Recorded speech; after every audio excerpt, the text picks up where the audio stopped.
Bonjour à tous. Alors je sais, ça fait un mois qu'on n'a pas fait de vidéo.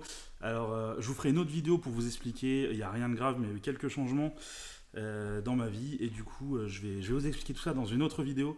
Mais pour l'instant, on parle de complètement autre chose. Et j'aimerais vous poser une petite question. À votre avis, quelle est la troisième voiture qui s'est le mieux vendue chez PSA en 2017? Pour information, les deux premières, c'est la 208 et la C3. Donc en troisième position, on pourrait imaginer, je sais pas, par exemple, une Peugeot 308, une Citroën C4, ou même peut-être, vous savez quoi, un 3008. C'est vrai que le 3008, c'est quand même très bien vendu. Il pourrait être parmi les trois meilleures ventes. Vous en pensez quoi? Non, non, non, vous avez complètement tort. Vous avez complètement tort, puisque la troisième voiture à s'être le mieux vendue en 2017 chez PSA, c'est la Peugeot 405. Ouais, la 405, oui, oui. Celle qui est plus vendue en France depuis 97. En gros, c'est une voiture qui est plus vendue depuis que j'ai 7 ans, qui est la troisième meilleure vente en 2017 pour PSA. Ça vous embouche un coin, ça, hein? Ben, je vais vous expliquer pourquoi. Bon, il faut savoir que le marché mondial est énorme. A contrario, le marché européen est de plus en plus petit, puisqu'il est de plus en plus compliqué de concevoir des voitures à cause des normes anti-pollution, notamment des normes de sécurité, etc. Et le marché est tout simplement saturé, on vend de moins en moins de voitures en Europe. A contrario, le marché mondial et le marché des pays émergents notamment est immense. C'est-à-dire que on a l'Amérique du Sud par exemple, on a l'Inde, on a la Chine évidemment, où le marché est immense. Et les constructeurs français l'ont bien compris.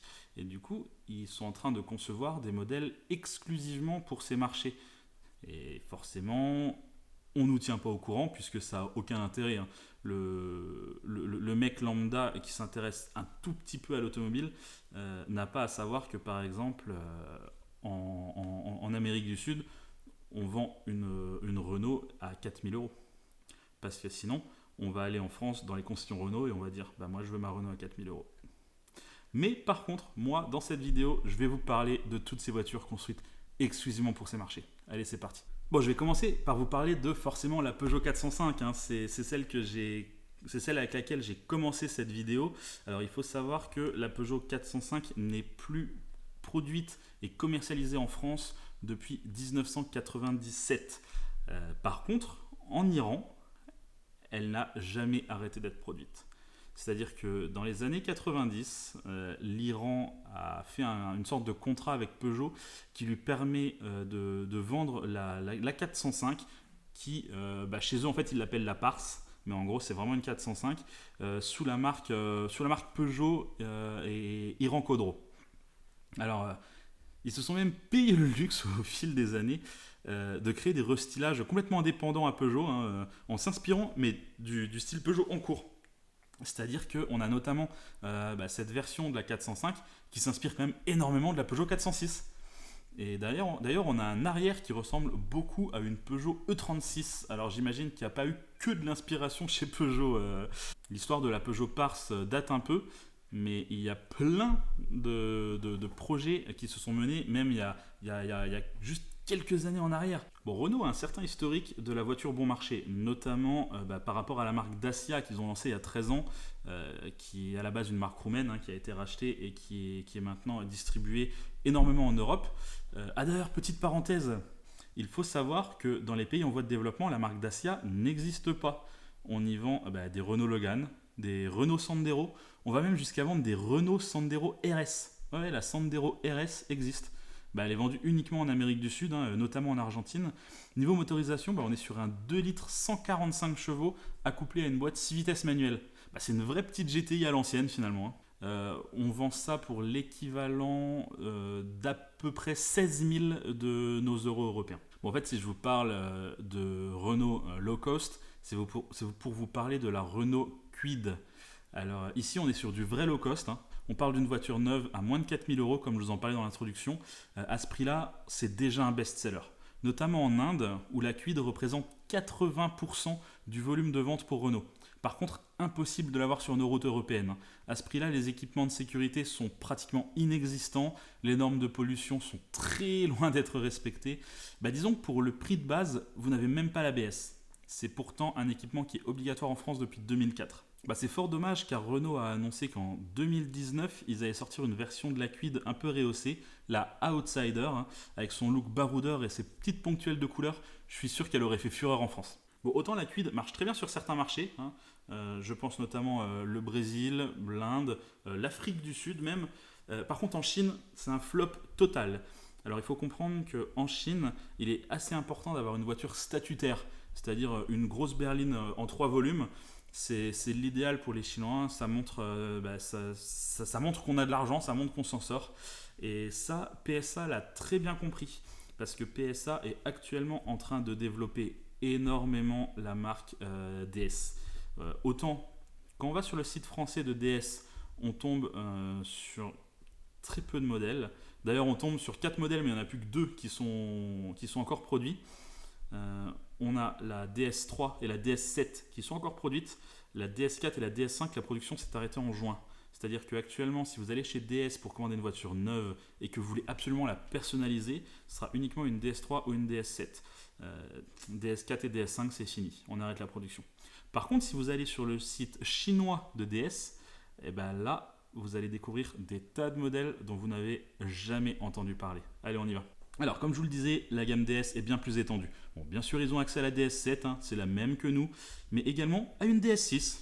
Oui, un petit SUV un peu plus humble que le DS7 finalement, que je trouve personnellement plutôt réussi. On sent que c'est un véhicule qui a été imaginé pour venir concurrencer du petit SUV premium allemand. On est sur une concurrence à du Q3, à du BMW X1. Et je pense que ça peut marcher. Alors si on cherche un petit peu plus loin, ils ont également accès à une DS5, pas la même que nous. C'est une berline tricorps, assez conventionnelle, mais comme je vous le disais, c'est vraiment le genre de voiture que le marché chinois adore. Alors vu de près, ça fait très bas de gamme, et je pense que si DS sortait ça en France, l'image de la marque en prendrait un coup, et je pense que c'est d'ailleurs pour ça qu'ils ne la sortent pas en France. C'est aussi notamment par rapport à l'image de marque, mais pour la Chine, ça passe très bien. Alors en Chine, on trouve également une DS4S. En gros, c'est une version bling bling de notre Peugeot 308. Avec l'avant de la DS5 LS que je vous ai présenté juste avant et un arrière très inspiré du haut de gamme allemand. On est sur de la Mercedes classe A, de la série 1 F20 phase 1. Le résultat est pas trop mauvais et pour le coup je pense que celle-ci, s'il la sortait en France, elle pourrait bien se vendre. Mais ça sera sûrement jamais le cas. Le but de PSA étant de ne surtout pas cannibaliser les ventes de la 308. Si on vend la 308, on ne vendra pas cette DS4S. Ça me paraît évident. Et d'ailleurs, c'est pour ça que la 308 n'est pas en vente en Chine. Enfin, elle est en vente, mais celle qui mettent vraiment en avant, c'est une autre 308. Elle s'appelle également 308, mais elle n'a rien à voir avec celle qu'on a chez nous. C'est une 308, encore une fois, en 3 volumes. On a vraiment une petite ressemblance avec la nouvelle 508. Si on regarde l'arrière, on est vraiment sur le même style. Et c'est d'ailleurs un peu fou parce que cette version est disponible depuis fin 2016 en Chine. En gros, les Chinois ont eu accès au nouveau style Peugeot 2 ans et demi avant nous. Et d'ailleurs, en parlant de PSA, on a encore le droit à la C6 en Chine. Alors, pas la même C6 pas la même C6 présidentielle qu'on avait à l'époque. Une C6 complètement nouvelle, complètement originale. Là, on est en gros sur une grosse berline statutaire. Comme Citroën n'en fait plus du tout chez nous. Bon, je vous l'accorde, les finitions n'ont pas l'air au top, ça manque peut-être aussi un peu de personnalité, mais en même temps, elle est proposée à partir de l'équivalent de 24 000 €. Donc est-ce qu'on peut vraiment demander plus à ce prix-là ? Je pense pas, et je pense que les Chinois vont se jeter dessus. Bon, je vais pas vous faire toute la gamme Citroën chinoise, parce que clairement, il y en a trop, mais vous pouvez aller voir sur le site, je vais le mettre en dessous dans la description, parce que là, on a du C3 XR, une C4, une C4L. On a même notre bonne vieille Citroën C5 dans une version complètement restylée. Et en parlant de Citroën, on se rend compte qu'au Brésil, le C4 Cactus est vendu en tant que SUV. Ouais, c'est une version complètement rehaussée. D'ailleurs, l'esprit SUV est complètement assumé, puisque sur la plaque d'immatriculation, ils mettent SUV C4 Cactus. Donc on sent que c'est pas du tout ce qu'ils veulent nous vendre en France, hein. Comme j'en avais parlé dans la vidéo sur le Cactus justement, hein, je vais mettre le lien en haut. En gros, nous, le Cactus qui est vendu en Europe, il est là pour remplacer la C4, la C4 classique. Donc on se retrouve avec une voiture qui n'a rien à voir avec un SUV. Et comble de l'incompréhensible, le Cactus brésilien est vendu avec les vitres arrière qui s'abaissent. Alors, si vous n'avez pas suivi l'histoire du Cactus, peut-être que là ça vous choque un petit peu, mais il faut savoir que le C4 Cactus qui est vendu en France, que ce soit phase 1 ou phase 2, a les vitres arrière en pop-up, un petit peu comme les 106 deux portes de l'époque, c'est-à-dire qu'il y a une petite partie en plastique, on vient juste faire clac et la vitre s'entrouvre.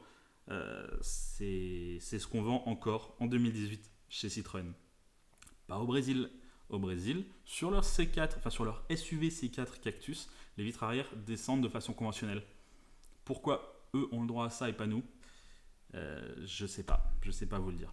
Bon, je vais vous laisser respirer 2 minutes parce que si jamais vous ne vous êtes jamais renseigné sur les voitures françaises qui sont vendues à l'étranger, vous tombez un peu des nues, hein. J'imagine que vous ne attendiez pas à ce qu'il y ait autant de modèles qui vous soient inconnus. Mais il faut savoir que ça arrive depuis des années déjà. Là, je vous ai parlé uniquement des modèles qui sont encore en vente actuellement en Chine, mais il faut savoir que ça fait des années que les marques françaises font ça, et il y a énormément de modèles à découvrir du coup si jamais on retourne un petit peu en arrière. Je vais vous faire un petit best-of des quelques-unes en gros qui m'avaient assez plu à l'époque où j'en avais entendu parler. Tenez, regardez cette Citroën C3 par exemple. Oui, elle était présentée à l'époque quand elle était vendue comme une Citroën C3, alors que clairement on se rend bien compte qu'en dessous c'est une 206 complètement recarrossée.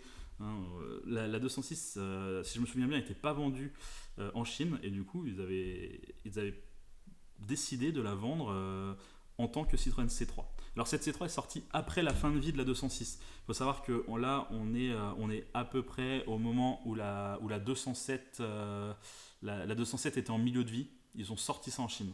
Donc c'était vraiment, on ressort du placard nos vieilles 206, on les recarrosse, on en sort une C3. Je pense que c'était pour dire aux Chinois, on n'est pas en train d'écouler nos stocks, alors que c'est exactement ce qui est en train de se passer, hein. Mais on n'est pas en train d'écouler nos stocks, on vous fait une voiture complètement nouvelle, complètement différente. Je ne sais pas s'ils ont été dupes, mais je ne sais pas quelles étaient les ventes, mais c'est sorti. En tout cas, c'est sorti. C'est d'ailleurs pas la seule fois où c'est arrivé, puisque Renault nous a fait le coup également avec la Renault Scala. En gros, encore une fois, ils ont été nous chercher une Nissan qui n'était plus en vente, et ils nous en ont fait une Renault. Ils ont entièrement recarrossé l'avant et l'arrière. D'ailleurs, on a un arrière qui ressemble énormément à une classe S, je ne sais pas pourquoi. Mais en gros, voilà, ils ont été prendre une Nissan, ils l'ont recarrossée en Renault pour la vendre sur des marchés émergents. Pourquoi ne pas l'avoir vendue directement en tant que Nissan? Je ne sais pas. Là, j'ai pas l'information. Je pense que c'est des problèmes marketing, hein, c'est toujours pareil. On a dû se dire que si c'était Renault, c'était une française, donc ça se vendrait mieux, par exemple, sur certains marchés où l'aura d'une voiture française aura plus d'impact qu'une Nissan japonaise. C'est peut-être ça également, hein. C'est toujours un petit peu des problèmes marketing. Bon, à la limite, pourquoi pas, je le comprends, hein. Pourquoi pas. Alors, on a souvent eu des histoires comme la 405, où en gros, une marque iranienne paye un certain forfait à Peugeot pour pouvoir en gros acheter les droits de la marque et du modèle pour le vendre en Iran. C'est arrivé également avec Renault et avec la Renault 5 notamment. Encore une fois en Iran, une marque a acheté les droits de la Renault 5 et l'a vendue jusqu'en 2013. Jusqu'en 2013, on pouvait acheter une Renault 5 en Iran. Bon, j'extrapole un peu, je vous mens même un petit peu parce que en réalité, la Renault 5 qui était vendue depuis 2005 était sur un châssis Kia, histoire d'être quand même un petit peu plus moderne, mais la carrosserie tout autour était bel et bien une carrosserie de Renault 5. En gros, ce qu'on pouvait acheter jusqu'en 2013, c'était ça, quoi. Et ça, clairement, on sent que c'est une Renault 5. Bon, certes, elle a été remaniée, elle a été modernisée, on a même changé le châssis, mais on sent que c'est une Renault 5. D'ailleurs, vous remarquerez bien que c'est une Renault 5, pas une R5, c'est pas une Super 5 qui est en dessous, parce que les droits qui ont été achetés, c'est pour la Renault 5. Donc Renault, de leur côté, ont créé la Super 5, qui est une version modernisée de la Renault 5, mais cette marque iranienne a modernisé la Renault 5 de cette façon-là. Donc je trouve ça assez drôle de voir deux visions différentes se chevaucher, quoi. D'ailleurs, en parlant de la Renault 5, je me sens un petit peu obligé de vous parler de la Le Car, la Renault Le Car. Alors, si vous ne savez pas ce que c'est, la Le Car, c'est la Renault 5 qui a été vendue aux États-Unis. Renault a voulu percer le marché américain avec cette voiture. Bon, par contre, si je commence à vous parler de ça, je vais me sentir obligé de vous parler de toutes les Françaises qui ont été vendues aux États-Unis. Et là, ça ferait une vidéo complète. Donc, ce que je vous propose, c'est de me dire si vous avez aimé ce nouveau format. C'est un nouveau format pour la chaîne, donc pourquoi pas. Moi, ça m'intéresse de le faire. Si ça vous intéresse de regarder, dites-le moi dans les commentaires. En attendant, je vous invite à regarder d'autres vidéos, à vous abonner. Et puis, à plus tard. Allez, bye bye.